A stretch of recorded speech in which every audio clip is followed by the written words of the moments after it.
એટલું છે અને કોંગ્રેસને વરેલા માણસો છે એટલે કોંગ્રેસનો કાર્યકર 2-4 કલાક બેસવામાં ક્યારેય પાછો નથી પડતો. એ આજે સાબિત કરી દીધું છે અને તમે બધા આટલું મોડું થયું છતાં બેઠા એ બદલ હું આપ સૌનો ખૂબ ખૂબ આભાર માનું છું. અને પરિવર્તન યાત્રાને આગળ આપણે જે એની ગાડી આવે છે એ આઈસર છે એટલે 5-10 મિનિટની અંદર પહોંચશે એટલે આપણે અહીંયા વધારે ટાઈમ નહીં લઈએ.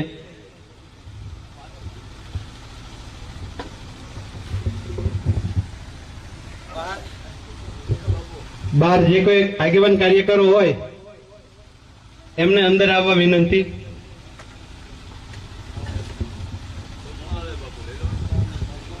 શહેર પ્રમુખ તાલુકા પ્રમુખો ઉપર સ્ટેજ ઉપર આવી જાય.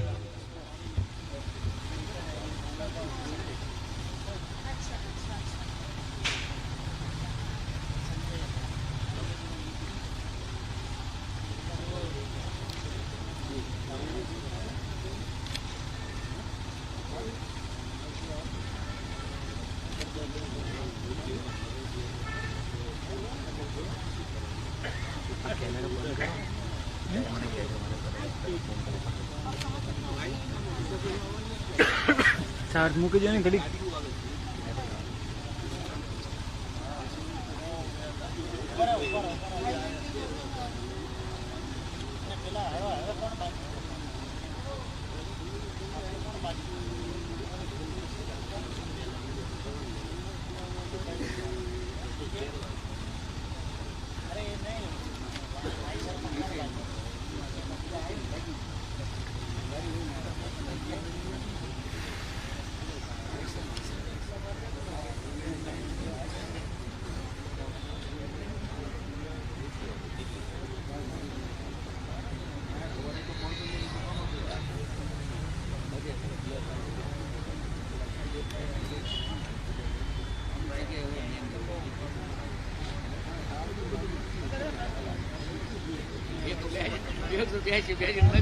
બોટાદ જિલ્લા કોંગ્રેસ પ્રમુખ રમેશભાઈ મેર સ્ટેજ ઉપર વધારે.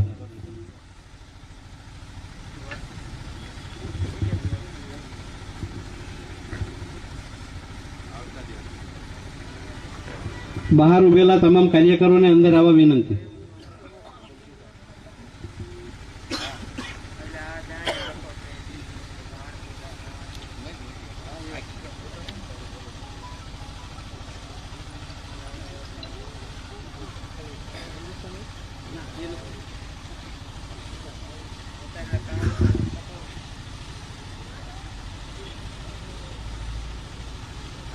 આપણા આમંત્રણને માન આપી આ પરિવર્તન યાત્રાની અંદર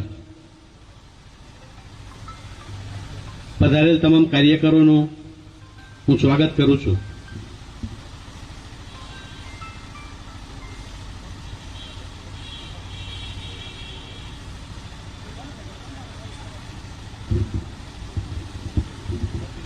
આપણા આમંત્રણને માન આપી અને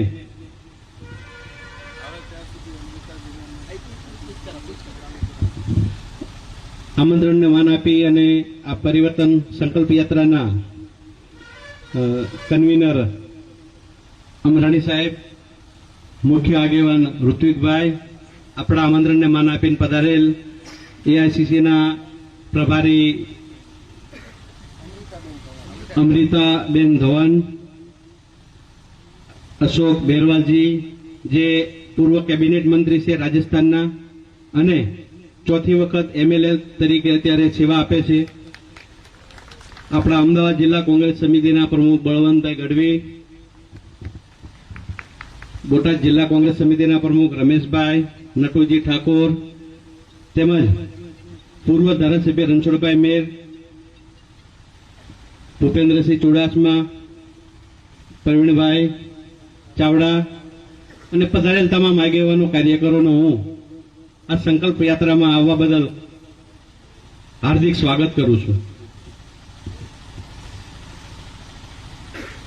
મોરબીની જે દુર્ઘટના બની છે એ અનુસંધાને પ્રદેશ સમિતિમાંથી મેસેજ છે કે કોઈનું ફૂલહાર કે એનાથી સ્વાગત નહીં કરવું, એટલે આપણે ફૂલહારથી સ્વાગત નથી કરતા, પરંતુ તમામ મહેમાનોનું શાબ્દિક સ્વાગત કરીએ છીએ અને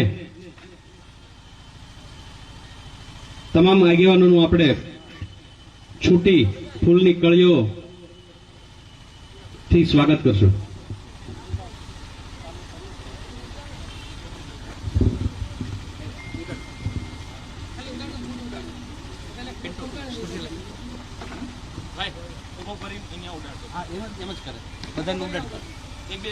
શું સાહેબ પ્રોગ્રામ છે કાકા?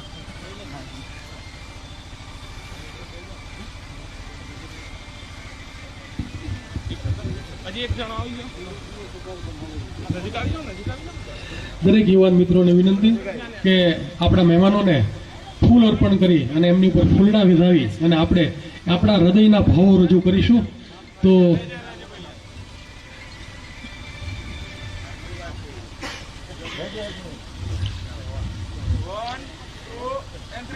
અને આપણે બધા જ ફૂલ ઉડાડી અને આપણા મહેમાનોનું હૃદયથી આપણે બધા સ્વાગત કરી રહ્યા છીએ. ખૂબ ખૂબ ધન્યવાદ. હજી 2-3 મિત્રોને મારી વિનંતી.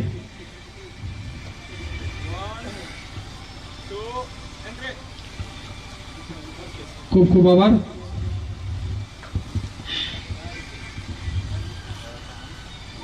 દરેક મહેમાનોને વિનંતી જલ્દીથી પોતાનું સ્થાન ગ્રહણ કરી લેશું. આપણો જે પ્રોગ્રામ છે એ ચાલુ થવા જઈ રહ્યો છે.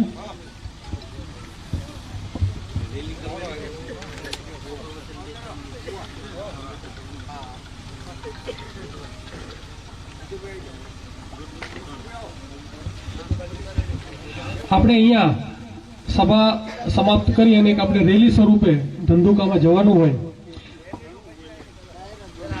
ખાસ આ સંકલ્પ પરિવર્તન યાત્રાની અંદર જે આપણા બધા મહેમાનો આવ્યા છે એમનું હૃદયથી સ્વાગત કરું છું. ખાસ દિલ્હીના પ્રમુખ શ્રી બેન શ્રી આપણી વચ્ચે ઉપસ્થિત છે. આપણા અધ્યક્ષ ભાઈ શ્રી ઋત્વિકભાઈ છે. આપણા પ્રમુખ શ્રી ભાઈ શ્રી ગઢવીભાઈ છે. આપણા લોકલાડીલા ઉમેદવાર ભાઈ શ્રી ધારાસભ્ય શ્રી રાજુભાઈ પણ અહીંયા ઉપસ્થિત છે. અને ખાસ આપણે જે આખી યાત્રા લઈને આવ્યા છે ભાઈ શ્રી અમરાણીભાઈ, જેના સંકલનની અંદર પૂર્વ ધારાસભ્ય ભાઈ શ્રી રાજેશભાઈ મેયર પણ ઉપસ્થિત છે. દરેક જિલ્લાના પ્રમુખ અહીંયા ઉપસ્થિત છે. બોટાદ જિલ્લાના અમારા ખૂબ જ સંગઠિત અને કર્મનિષ્ઠ એવા પ્રમુખ એવા ભાઈ શ્રી રમેશભાઈ અહીંયા ઉપસ્થિત છે. ભાઈ શ્રી મોદન સાહેબને વિનંતી કે તેઓ અહીંયા પોતાનું સ્થાન ગ્રહણ કરશે. ભાઈ શ્રી મોદનભાઈને મારી વિનંતી કે અહીંયા સ્ટેજ ઉપર પોતાનું સ્થાન ગ્રહણ કરશે.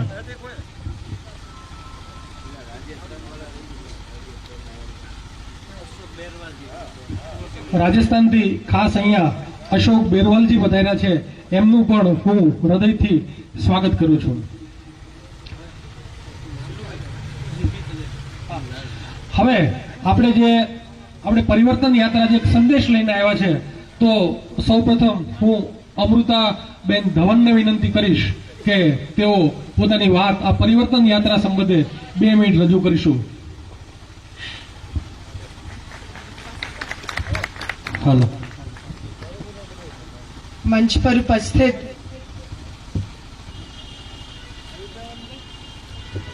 गुजरात प्रदेश कांग्रेस कमेटी के वर्किंग प्रेसिडेंट ऋत्विक जी, जिला कांग्रेस कमेटी के अध्यक्ष बलवंत भाई जी, राजस्थान से हमारे बीच में 4 बार के एमएलए हैं, पूर्व में कैबिनेट मंत्री रहे हैं अशोक बेरवा जी, यहाँ पर उपस्थित संजय भाई जो यात्रा के साथ चलते हुए अब हमारे बीच में पहुंचे हैं,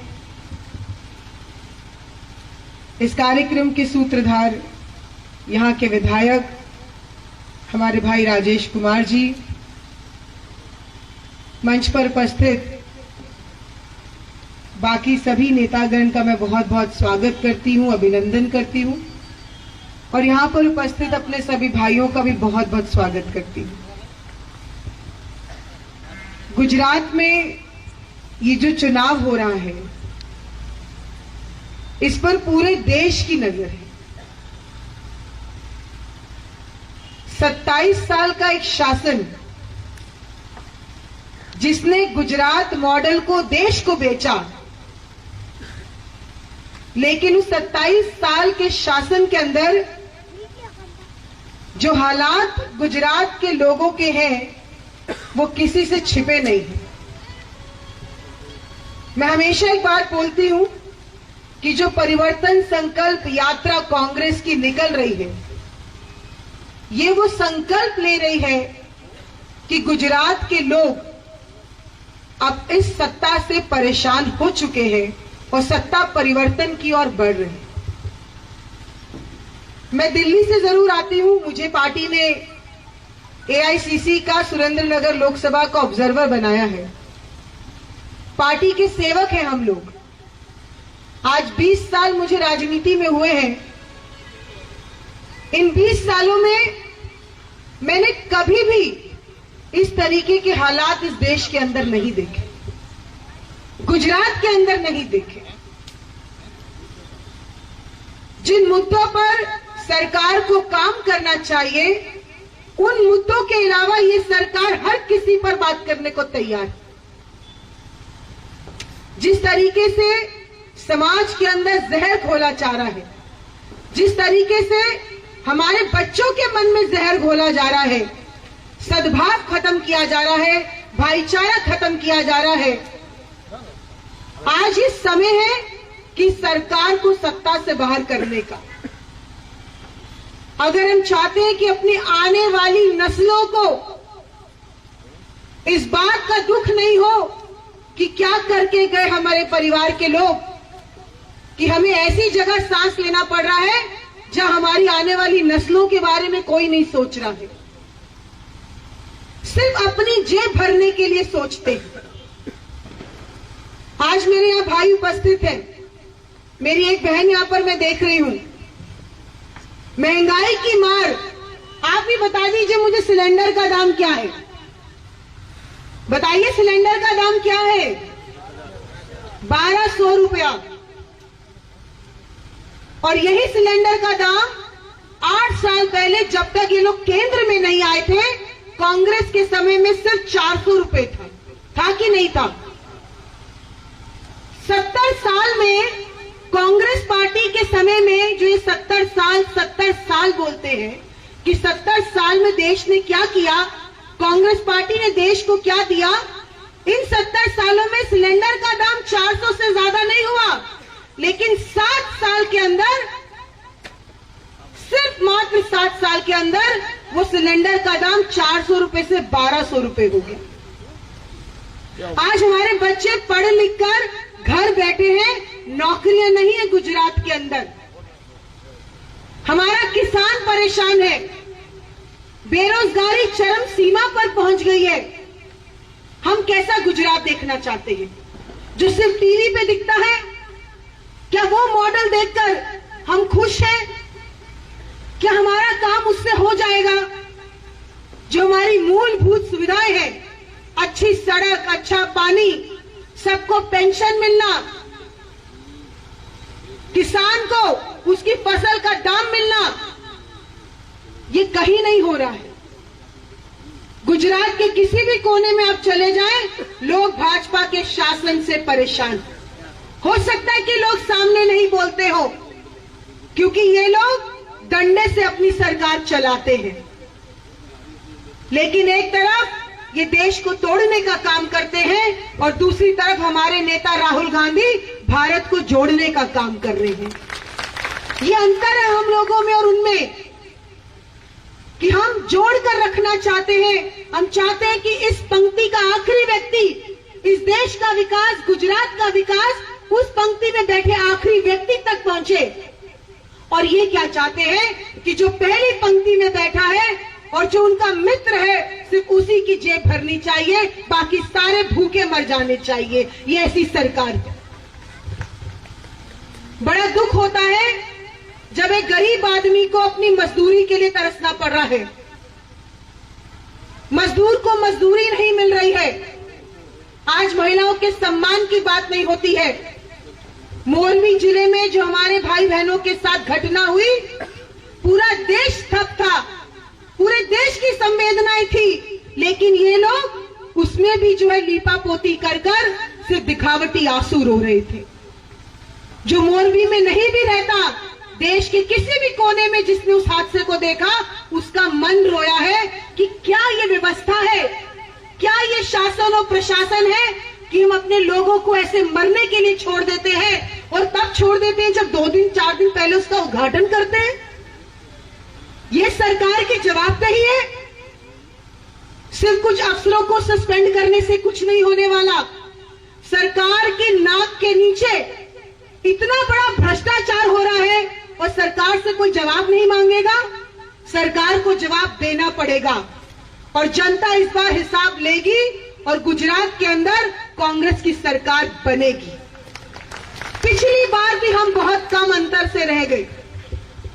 लोगों ने बहुत समर्थन दिया, प्यार दिया। हर जगह लोगों ने कहा कि कांग्रेस को आना चाहिए। आज 5 साल बीत चुके हैं।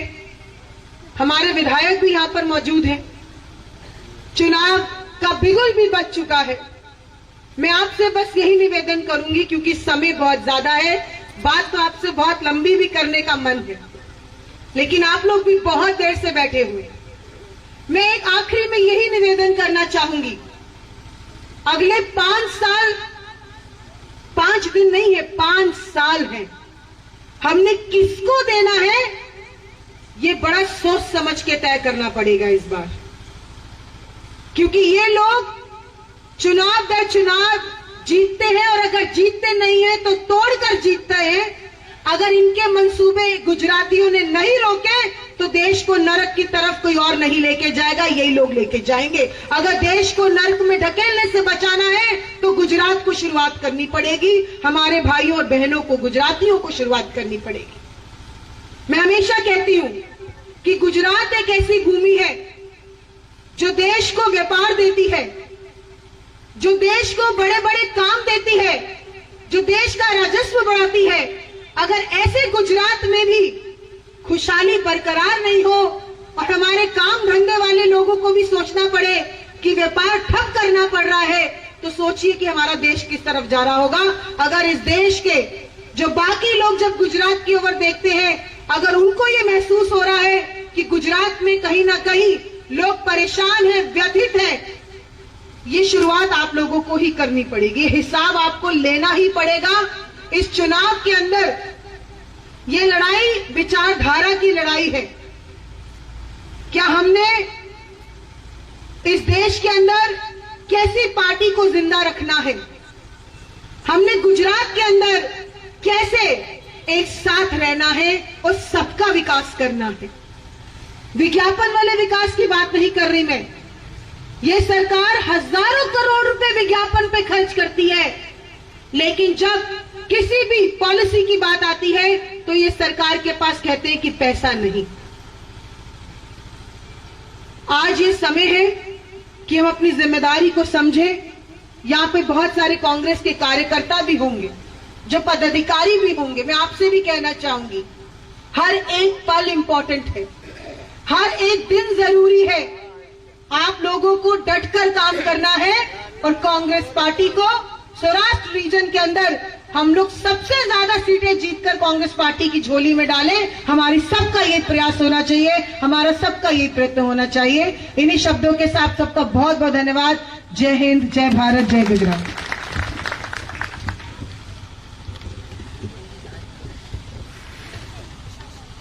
અમૃતાજી बहुत बहुत ધન્યવાદ। જે રીતે અમને વાત કરી કે ગુજરાતની અંદર જે રીતે ભારતીય જનતા પાર્ટીનું એકદમ શાસન છેલ્લા 5 વર્ષથી આપણે કચડાઈ રહ્યા છીએ અને આપણે 2022માં જ્યારે કોંગ્રેસની સરકાર બનાવવા જઈ રહી છીએ ત્યારે કેવા વચનો લઈને જશે એની વિસ્તૃત માહિતી આપી। અમૃતાજી आपका खूब खूब धन्यवाद। अब मैं अशोक भैरवा जी को विनती करता हूं कि अपनी ओर से 2 बात कीजिए। परिवर्तन संकल्प यात्रा के इस सभा में पधारे सभी मेरे पिता तुल्य बुजुर्गों, नौजवान साथियों, दोस्तों और हमारे खास मेहमान अमृता धवन जी, भाई ऋतिक मकवाना जी, धारासभ्य भाई राजू जी गोयल साहब, पलंग गढ़वी जी, मंच पर विराजमान सभी संजय जी और सारा नाम तो जानता नहीं, सभी आदरणीय नेतागण और पुणे मेरे प्यारे भाइयों, ये परिवर्तन यात्रा आप जो कर रहे हैं इसमें एक एक व्यक्ति की भागीदारी है। और मैं तो नौजवान साथियों से कहना चाहता हूं कि अगर आप नहीं जागे तो देश बहुत जल्दी बिकने वाला है। ऐसी कोई प्रॉपर्टी जो हमने 70 सालों में बनाई है बचने वाली नहीं है। एक बार मैं जयपुर से फ्लाइट से अहमदाबाद आया और 2 दिन बाद आपके यहाँ मीटिंग लगे वापस लौटा तो जयपुर का एयरपोर्ट अडानी एयरपोर्ट हो गया। रातों रात एयरपोर्ट भेज देते हैं, रातों रात रेलवे भेज देते हैं, रातों रात ओएनजीसी भेज देते हैं, हमारी सरकारी कंपनियां भेज देते हैं और केवल उन मित्रों को जो उनको धन दौलत से मालामाल करती है और उनको राजनीति में लाभ देती है और ये उनके घर पर है। आखिर में वही लोग दुनिया के अरबपति खरबपति क्यों बन रहे हैं?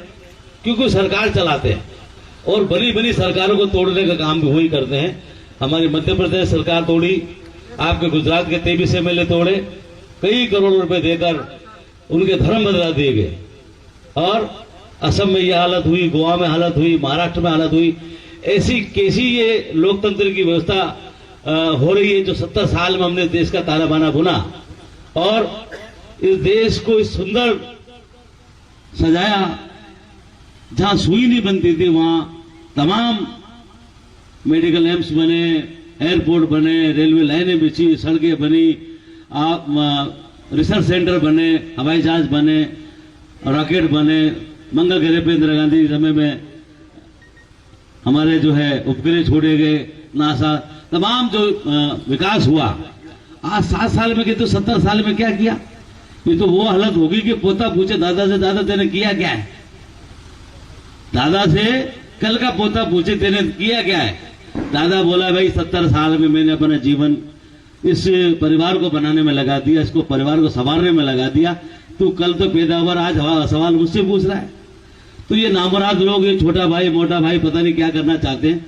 ये दोनों इस देश को बेच के, सुना भी होगा कि हम तो फकीर है भाई, झोला लेके चले जाएंगे, पर इन गुजराती को क्या होगा जिन्होंने 27 साल तक आंख में इसके विश्वास किया और जुमले खाए। आज भी गरीबी बेरोजगारी गुजरात में कम नहीं है। भरे होंगे लोगों के घर, भरे होंगे कुछ लोगों के, उनके मित्रों के, पर आज भी गरीबी बेरोजगारी महंगाई की मार। पिछली बार के इनके विज्ञापन सुनो, जब हमारा 400 रुपए का सिलेंडर था तब ये बोलते थे महंगाई की मार अब नहीं, ये सरकार मोदी सरकार लाओ। ले आए, 1200 का सिलेंडर कर दिया, डीजल 100 रुपए कर दिया, पेट्रोल 120 रुपए लीटर कर दिया। अब ऐसी सरकार चाहिए। तो गुजराती भाइयों आपको धन्यवाद है। मैं राजस्थान से आता हूं, 4 बार एमएलए रहा हूं, पिछली बार कैबिनेट मिनिस्टर रहा हूं और सामाजिक न्याय अधिकारिता विभाग हमने चलाया। आप अशोक गहलोत जी जो हमारे गुजरात के प्रभारी हैं, उनकी सरकार में मैंने काम किया। आज भी मैं धारासभ्य हूं और हमारी अनेक योजनाएं केवल गांव गरीब के लिए, कल्याण के लिए, नौजवानों के भविष्य के लिए हम लोग काम कर रहे हैं। सामाजिक न्याय की जितनी भी स्कीम सामाजिक लोक कल्याणकारी योजनाएं, पेंशन है, विधवा पेंशन है। अभी हाल ही हमने चिरंजीवी स्वास्थ्य बीमा योजना लागू करी, इसमें हर परिवार को 10 लाख का बीमा हम लोग दे रहे हैं, जिसमें तमाम बीमारियों का इलाज गरीब आदमी को फ्री में मिलेगा और अगर एक्सीडेंटल को डेथ हो जाती है 5 लाख रुपए उसको बीमा का दिया जाएगा। ये कवर भी सरकार कर रही है। 2 रुपए किलो गेहूं दे रहे हैं और हमारे बच्चों को टैबलेट स्कूटी दे रहे हैं, कंप्यूटर लैपटॉप दे रहे हैं। मतलब कोई कमी नहीं है शिक्षा के क्षेत्र में भी और सड़कों में, मेडिकल में, स्वास्थ्य में, कोरोना में भी हमने दिल जान से काम किया। यहां पर लोगों ने घर बनाए। आज भी उनके मित्रों ने कोरोना में माल लूटा और जनता तड़पती रही। आज तुम विदेश से हवाई जहाज से लोगों को ला सकते हो, पर जब गरीब तड़प रहा था, गरीब जब गांव में लौट रहा था तो इन्होंने सुध नहीं ली। अभी मोरबी की घटना बताई बहन अमृता जी ने कि 1% भी शर्म हया नहीं कि जब वो 140-50 लोग हमारे जान से लील गए और ये लोग जो है दूसरे दिन फोटो सेशन खिंचवा रहे थे। तो ये जब पुलवामा में हमारे शहीद हुए सैनिक, दूसरे दिन आप फिल्म की शूटिंग कर रहे थे, तो आप समझ लो कि इनका कहने का तरीका अलग है। ये केवल मौज मस्ती के लोग हैं, इनका आगे नाथ न पीछे नारा, ये एकला ही चलो भाई, ऐसे लोग हैं। और घर की चिंता तो इनको है ही नहीं, क्योंकि जिसके घर में बच्चा होता है उसके दर्द होता है, बच्चा रोता है, उसको दवाई चाहिए, पढ़ाई का पैसा चाहिए। अब जिसके आगे पीछे कोई इसको काहेगा दर्द, ये तड़प रहे तो तड़प रहे। तो ये सारे ऐसे ही है, एक जैसी है सारे, ऊपर तक यूपी तक चले जाओ। इनको कोई घर की परवाह नहीं। अब घर में कैसे महिलाएं बजट चलाती है, कैसे रसोई का खर्चा चलाती है, कैसे जो है घर संभलेगा, गैस कैसे आएगा, आटा के क्या भाव है, दाल के क्या भाव है, सरसों का तेल के क्या भाव है। मुझे ध्यान है 110-20 रुपए की लीटर तेल था सरसों का, आज 220 रुपए हो गया। आप परसेंटेज देखो महंगाई, जस्ट 100 गुना परसेंटेज है। हम लोग अंदाजा नहीं लगा पाते। एक एक चीज में जब भाव देखोगे, इलेक्ट्रिसिटी का भाव बढ़ा है, इलेक्ट्रिक सामान देखो आप, उसमें बढ़ गया। आप पाइप्स में देखो, आप सैनिटरी आइटम में देखो, आपको लगेगा नहीं, एक एक करके आपको लूट रहे। और फिर किसानों को सम्मान निधि के नाम में 6,000 रुपए साल के दे रहे हो। 6,000 दे के 60,000 खींच रहे हो, आप उसकी जान लेना चाहते हो। बस जान बाकी गुजरात भाइयों, अगर आपने अब की बार इनको नहीं रोका ना तो ये देश बिक जाएगा। फिर मत कहना कि अशोक भाई आए थे राजस्थान से कहने के लिए, असली में तुम ही मुलजिम कहलाओगे, इस देश को बिकवाने वालों में साथ तुम हो जाओगे। इसलिए अब की बार नौजवानों को देखिए आप कैसी लॉलीपॉप दी है। अग्निवीर योजना 4 साल के सेना में भर्ती करना चाहते हो। 4 साल बाद जवान बच्चा जब उसको पता है कि मेरी नौकरी जाने वाली, तो उसकी क्या तो निष्ठा रहेगी, क्या भावना रहेगी, क्या देश के प्रति सम्मान और सेवा रहेगी। उसको पता है कि मुझे जाके चौकीदारी करनी है अडानी के गैस गोदामों में। और ये जो आजकल जो किसानों के माल खरीदने के लिए जो गोदाम बड़े बड़े दिख रहे हैं, सब अंडरग्राउंड एरिया के लोगों के, केवल किसान बचे थे जिसके लिए भी काले कानून आए। और पूरे देश ने जब आंदोलन किया, जब वो किसान कानून वापस हुए, अब किसानों को लूटने के अलावा और कोई सामान नहीं बचा। बाकी जितना रेलवे, एयरपोर्ट और जितना भी बेचना था बेच रहे, सरकारी कंपनियां बेच रहे, उनके भाव जब पता लगेंगे किस तरह से आप लूट गए हो, नोटबंदी में किस तरह से ठगे गए, वो भी बुला हुआ नहीं है आपसे। इसलिए जितने भी कर्तव्य हो गए यहाँ की धरती से शुरू होकर पूरे देश में जाते हैं। अगर जाम लगाना है तो गुजरात से लगेगा, नौजवानों का भविष्य बनाना है, बचाना है तो यहीं से जाम लगेगा। ये परिवर्तन जरूरी है। ये तमाम जो हमारे धारासभ्य विराजमान है, ये सब चिंता कर रहे हैं। अगर अब की बार कांग्रेस सरकार नहीं आई तो गुजरात का विकास तो छोड़ी, गुजरात को जीने की भी परेशानी आ जाएगी। इतनी महंगाई और इतनी बेरोजगारी हो जाएगी, नौजवानों के साथ बड़ा भविष्य का खिलवाड़ होगा। इसलिए शिक्षा के, चिकित्सा के विकास के लिए, सामाजिक सरोकार के लिए, सामाजिक सद्भाव के लिए, समरसता के लिए और इस देश की एकता अखंडता के लिए, ये प्यार और भाईचारा, ये हिंदू मुसलमान जो बैठे हैं अलग गलत है। चुनाव में क्यों जाता था आपको कि धर्म की लड़ाई लड़ो, मंदिर मस्जिद लड़ो। भाई पूरे 5 साल में हम सब साथ रहे थे, चुनाव में ये मुद्दे क्यों आ जाते। इसलिए अब की बार किसी भ्रम में नहीं आवे। पिछली बार खाका चुनाव था, कर्नाटक में हिजाब चला दिया, लड़ाई वहां करवा दी यूपी में। तो आप समझ लो कि ये उस वक्त कहां से कहां आग लगाते हैं। इस बार सावधान रहने की जरूरत है, आपको भ्रम में आने की जरूरत नहीं है, झूठे जुमलों में आने की जरूरत नहीं है। सवाल पूछिए उनके लोगों से कि भाई हमको 27 साल में आपने दिया गया है और पिछली बार आप जितने वादी उनको कितना पूरा किया है और अब क्यों जुमले लेकर आए हो। इसलिए अब की बार माफ करो और अब की बार कांग्रेस सरकार आएगी, गांव गरीब किसानों का, युवाओं का कल्याण होगा। ऐसे में शुभकामनाएं देता हूं। भाई राजू भाई हमारे बड़े सद्भावी धारासभ्य हैं, ऋतु भाई से भी काफी हमारा मेल मुलाकात हुआ है और आपके अध्यक्ष जी बलवंत भाई गढ़वी जी मेरे साथ में लगातार कार्यक्रम में रहे और अभी परिवर्तन यात्रा को सफल बनाने के लिए संकल्प के साथ आप उठ जाइएगा और मन बना लीजिएगा कि अब की बार सरकार कांग्रेस की लानी है और हमारे ज्यादा से ज्यादा विधायक जीते, आपकी धारासभ्य जीते और आपके हाथ मजबूत हो, आपके साथ चलें, आपका विकास करें और आपका सम्मान करें और देश की सेवा में लगकर काम करें। इन्हीं शुभकामनाओं के साथ आपका बहुत बहुत धन्यवाद। और माननीय अध्यक्ष महोदय, माननीय राजू भाई गोयल साहब को और अध्यक्ष जी को सबको धन्यवाद और आप सबको नमस्कार। जय गुजरात। हेलो અશોકજી, ખૂબ ખૂબ ધન્યવાદ। અશોકજીએ ખૂબ જ સારી વાત કરી કે 125+ સાથે ગુજરાતમાં કોંગ્રેસની સરકાર બનાવવા જઈ રહી છે।